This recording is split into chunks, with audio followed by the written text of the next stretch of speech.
बेयो बड'लेण्ड इंखं टेलिभिजन दिनै 3 मार्च 2020 मंगलबार खालि सानसेनि बरादखौ लानानै फैदों नोंथांमोननि खाथियाव आं सदानन्द दैमारिया।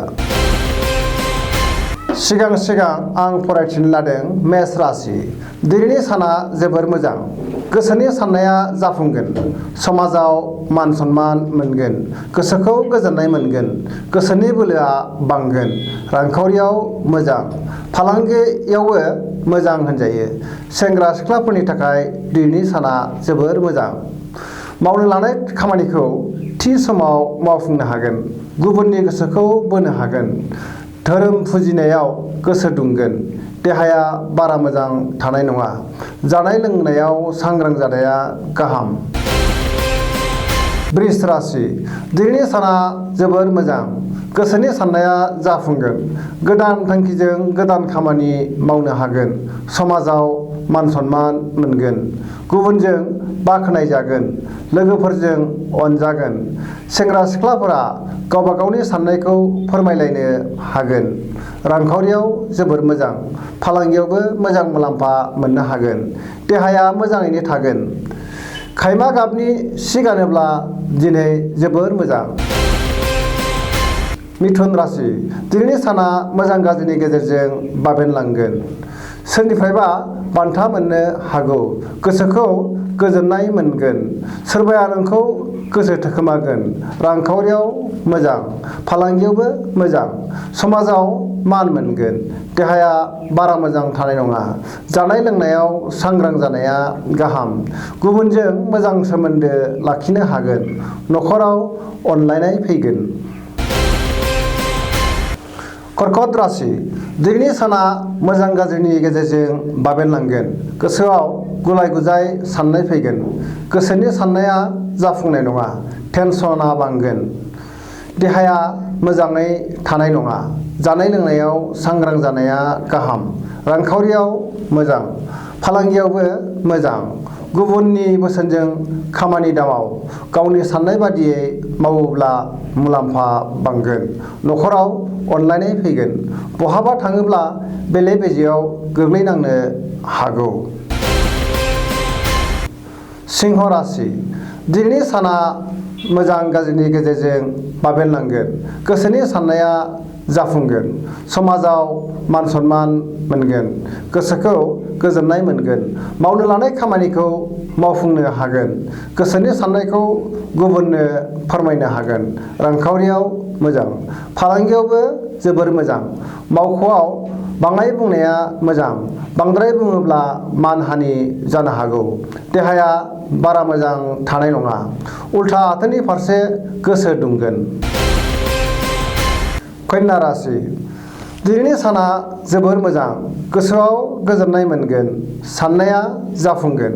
सिगांनि आद्रा खामानिखौ थि समाव मावफुंनो हागोन। समाजाव मान सन्मान मोनगोन। न'खराव अनलायनाय फैगोन। गुबुनजों बाख्नायजागोन। मोननो गोनां धोनखौ दिनै मोननो हागोन। रांखावरियाव जोबोर मोजां। फालांगियावबो मोजां मुलाम्फा मोननो हागोन। फरायसाफोरनि थाखाय दिनै जोबोर मोजां। बहाबा दावबायहैयोब्ला जोबोर मोजां मुलाम्फा मोनगोन।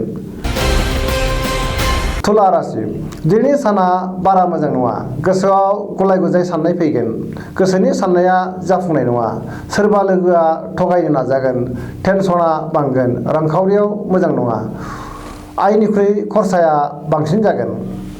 फालांगियाव खहा जानो हागौ। सोरनिबा सायाव रागा जोंफ्लांनो हागौ। देहाया मोजाङै थागोन। न'खराव अनलायनाय फैगोन। गुबुनखौ बांद्राय फोथायियानो गाहाम। वृश्चिक राशि। दिनैनि साना जोबोर मोजां। मावनो लानाय खामानिखौ थि समाव मावफुंनो हागोन। गोसोखौ गोजोननाय मोनगोन। गोसोनि साननाया जाफुंगोन। समाजाव मान सन्मान मोननो हागोन। गोदान माबा मोनसे खामानिखौ मावनो लायोब्ला मावफुंनो हागोन। रांखावरियाव मोजां। मोननो गोनां धोनखौ दिनै मोननो हागोन। फालांगियाव मोजां। न'खराव अनलायनाय फैगोन। गुबुननि हेफाजाब मोनगोन। देहाया दिनै मोजाङैनो थागोन। धनु राशि। दिनैनि साना जोबोर मोजां। गोसोनि साननाया जाफुंगोन।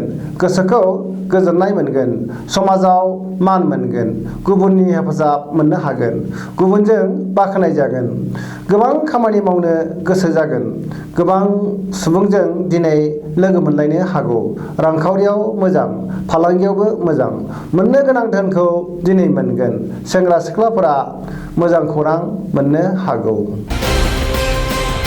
मकर राशि दिनैनि साना मोजां आरो गाज्रिनि गेजेरजों बाबेनलांगोन, गोसोखौ गोजोननाय मोनगोन, बहानिफ्रायबा मोजां खौरां मोननो हागौ, समाजाव मान मोनगोन, रांखावरियाव दिनै बारा मोजां नङा, खरसाया बांगोन, फालांगियाव मोजां, सोरबा लोगोनि हेफाजाब मोनगोन, सेंग्रा सिख्लाफ्रा गावजों गाव मोजां सोमोन्दो लाखिनो हागोन, देहाया मोजाङै थागोन, गोदान गारि मटर बायोब्ला दिनै जोबोर मोजां सान, सोरजोंबा दान्थे बिदान्थेयाव बाहागो दाला।